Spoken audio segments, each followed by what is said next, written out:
Today, Niki and Manu have a secret mission. Together with Dad and Aunt Carmela, they're going to prepare a torta delle rose to surprise Mom on her party. Niki, excited, exclaims, "Mom deserves a cake with lots of flowers." Manu, a bit serious, adds, "But not real ones, we'll make them out of dough." Niki is very excited to make a cake with lots of flowers for her mom, which will be celebrated on May 10th as is customary in Europe.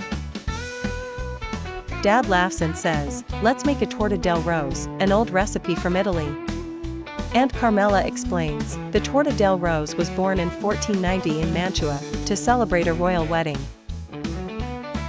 Since then, it has been the perfect gift to say "I love you" to Francis II and Elizabeth d'Este at their wedding. At that time, to celebrate a royal wedding, the baker created a new cake recipe, which he then decorated with real rose petals. He placed it in a bowl with egg white, which he then dipped in powdered sugar. He let it dry for 10 hours and used it to decorate the cake. Dad and Manu read the ingredients listed on the table. Aunt Carmela, wearing an apron, starts the process. First, we mix 450 g of flour, 80 g of sugar, 15 g of fresh yeast, 190 milliliters of milk, 2 eggs, and 100 g of cold butter. Let's get started. Niki breaks an egg and splatters everything.